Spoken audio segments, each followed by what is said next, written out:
ஐயா வணக்கம். வணக்கம். இன்னைக்கு நம்ம எல்லாத்தையுமே விட்டு ஐயா நல்லக்கண்ணு அவர்கள் பிரிஞ்சுட்டாருங்கிற செய்தி ரொம்ப வேதனையான விஷயமா இருக்கு. ஆமா. உங்களுக்கு அவர் மேல இருக்கக்கூடிய ஒரு பண்பு, அவர்கிட்ட இருக்கக்கூடிய ஒரு ஈர்ப்பு, அவரோட இருந்த பயணங்கள் பத்தின உங்களுடைய அனுபவம். முதல்ல உங்க பேர் என்னங்க? என் பேர் சுப்பிரமணி. சுப்பிரமணியங்களா? தமிழ் தேசிய பேரியக்கத்தோட மாவட்ட செயலாளர். சரிங்க. இப்ப நம்ம ஐயா நல்லக்கண்ணு அவர்களுடைய கருத்து, அவருடைய வாழ்க்கை முறைகள் பத்தின உங்களுக்கான அனுபவங்கள், உங்களுடைய திட்டங்கள் சொல்லுங்க. அவர் தோழர் நல்லகண்ணு அவர்கள் சுதந்திர போராட்ட தியாகி. சரி. அதுவும் இல்லாம கம்யூனிச சித்தாந்தத்தை கரெக்டா கடைபிடிச்சு நடைமுறையில கொண்டு வந்தோம்.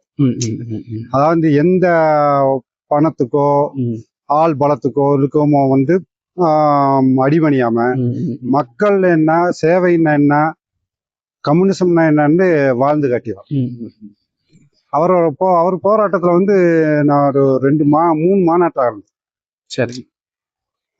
அப்படின்னா கலைஞரோட இருக்கும்போது பாளையத்தில் ஒன்று, திருச்சியில் ஒன்று, இன்னொன்று 3 இடத்துல நீங்க இது வரைக்கும். அவர் எப்பயுமே இந்த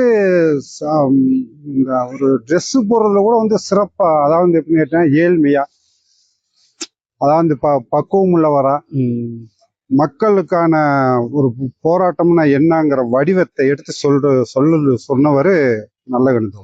மக்களா எளிமைய வரணும். ஆனா அவர் இழந்தது ரொம்ப கஷ்டம்தான். கம்யூனிசத்துக்கும் அவர் மாதிரி ஒரு தோழர் பார்க்க முடியாது. அது வருத்தத்துக்குரியதான். நம்ம மாற்றுல இருந்துட்டாலும் தோழர் அப்படி ஒரு தோழர்களை பார்க்க முடியாது. இப்ப கூட ஒரு மாநாட்டுல அவருக்கு உடம்புக்கு முடியலன்னு கூட ஒரு ஸ்டாலின் அவர்கள் கூட 10 லட்ச ரூபா கொடுத்ததுக்கு 5000 சேர்த்து வச்சு இதை வச்சு மக்களுக்கு கொடுங்கன்னு சொல்லிருக்கார தவிர இன்னும் வரைக்கும் அவருக்குன்னு எந்த வழி நடப்பும் இது பண்ணல. அதனால ரொம்ப வருத்தத்தை இப்ப அந்த ஐயா நல்லக்கண்ணு அவர்களுடைய இளைஞர் காலத்தை நீங்க பாத்துருப்பீங்க. நாங்களா 80களுக்கு மேலதான், அவர் 86, 87 மேல பாத்துக்க வாய்ப்பு இருந்திருக்கோம். அவரோட இளமை பருவங்கள் இருக்கக்கூடிய ஒரு சில பாடங்கள் இப்ப இருக்கக்கூடிய இளைஞர்களுக்கு சொல்லணும்னா எதுங்க இருக்கும்? இப்ப இருக்க இளைஞர்கள் செல்லு இதுகளில் வச்சுக்கிட்டு ஏதோ ஒரு பாதைகள்ல போறாங்க. அது பெரிய ஆபத்துலதான் போய் விடுமே தவிர சரியான இப்ப இளைஞர்களை குறை சொல்லல. இளைஞர்கள் நல்லா கத்துக்கிறணும். அதாவது முக்கியமா தமிழ்நாட்டை பத்தி கத்துக்கணும். தமிழ்நாட்டையும் கத்துக்கிறோம்னா அவரு அண்ணன் சீமான் சொன்ன மாதிரி ஒவ்வொரு விஷயத்தையும் ஒவ்வொரு சித்தாந்தத்தையும் கத்துக்கிட்டு நம்ம நாட்டை பத்தி கத்துக்கிறோம்.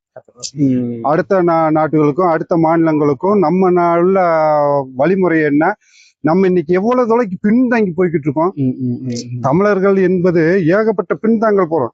ஒண்ணு வேணாம், இந்த கேரளாவில் போய் எடுத்துக்கிட்டீங்கன்னா அப்பன் பேரும் மலையாளம், மயம் பேரும் மலையாளம்.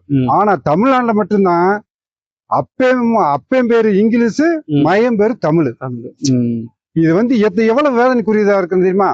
அப்ப என்னன்னு கேட்டீங்கன்னா, நம்ம நம்ம நாட்டை பத்தியும் நம்ம தமிழ்நாட்டை பத்தியும் நம்மளுக்குள்ள அரசியல் யாரு சரியா கொண்டுட்டு போறாங்க, அதுக்கு பின்னுக்கு நிக்கணும்னு இளைஞர்கள் கத்துக்கணும். அந்த மாதிரி நம்ம ஒரு சப்பு சொல்ல ஆன்லைன் இன்னைக்கு வளர்ந்து வர காலகட்டங்கள்ல தவறான முடிவுகளுக்கு இளைஞர்கள் போயிட்டு அவங்க வாழ்க்கையே தவற விட்டுருவாங்க. இப்ப இருக்க தலைமுறைகளே பாத்தீங்கன்னாங்கயா, சுதந்திரத்துக்கு முன் வாழ்ந்து சுதந்திரத்துக்கு பிறகும் 2 அரசியலுமே பார்த்த ஒரு பெருந்தலைவர் நம்ம நல்லக்கண்ணு ஐயா அவர்கள். ஆமா. அப்ப அவர்களுடைய இளைஞர்களுடைய சிந்தனைகள்ல அந்த போராட்ட எழுச்சிங்கிறது ரொம்ப அதிகமா இருந்துச்சுன்னு கேள்விப்பட்டிருக்கோம். அதுக்கு என்ன ஒரு மூல காரணம் கேட்டீங்கன்னா, விஞ்ஞான காலகட்டங்கள் இல்லாதப்போ தலைவர்கள் நல்ல அந்த பேச்சு, நல்ல தலைவர்கள் பேச்ச மக்கள் கேட்டாங்க, இளைஞர்கள் கேட்டாங்க. இப்ப எப்படின்னு கேட்டீங்கன்னா, அப்பா அம்மா பேச்ச கூட இப்ப கேட்க மாட்டாங்க இளைஞர்கள். புரிஞ்சுக்கிட்டீங்களா? அப்ப ஒரு தலைவர்கள் சொல்றாங்கன்னா போராட்ட வடிவங்கள் கரெக்டா போச்சு. இப்ப அதே இளைஞர்களை வச்சு சீன பெருஞ்சுவரெல்லாம் கட்டினாங்க. அதே இளைஞர்களை வச்சுட்டு சுதந்திர போராட்டங்கள் நடத்தினாங்க.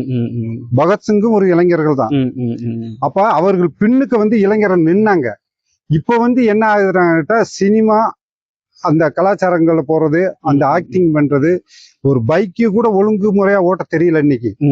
எப்படின்னா சினிமா நடிகர் ஓட்டுறாரு அப்படின்னு போய் காருக்குள்ளேயோ பஸ்ஸுக்குள்ளேயோ விட்டு செத்து போறாங்க. நம்ம அதெல்லாம் தவறு அப்படிங்க. ஒரு நடைமுறை ஒரு நாட்டை பத்தியும் நம்ம சுருக்கமா தமிழ்நாட்டை பத்தி சிந்திக்கக்கூடிய இளைஞர்களா மாறணும்.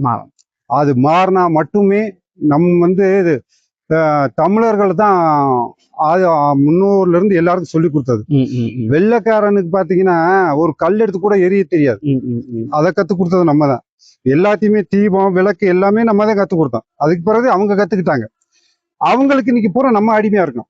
நம்ம இளைஞர்கள் இங்க உள்ள விட்டுட்டு வெளிநாடுன்னே போறாங்க இல்லையா, அங்க போய் என்னத்தை சாதிச்சு போடுவாங்க, அடிமைகளாத்தான் வாழ முடியும். அப்போ உள்நாட்டுல உள்நாட்டுல என்னென்ன தொழில் கத்துக்கணும், என்னென்ன விஞ்ஞானங்கள் கத்துக்கணும், நம்ம நாட்டை எந்த வழிக்கு கொண்டுட்டு போகணும் அப்படின்னு நல்ல எந்த ஒரு தமிழ் தேசிய அரசியல் எது நிக்குதோ அவங்க பெண்ணுக்கு நிக்கிறதா அவங்களுக்கு சாத்தியம் முடிச்சுக்கிறோம். சிறப்புங்க, ரொம்ப சந்தோஷம் சார்.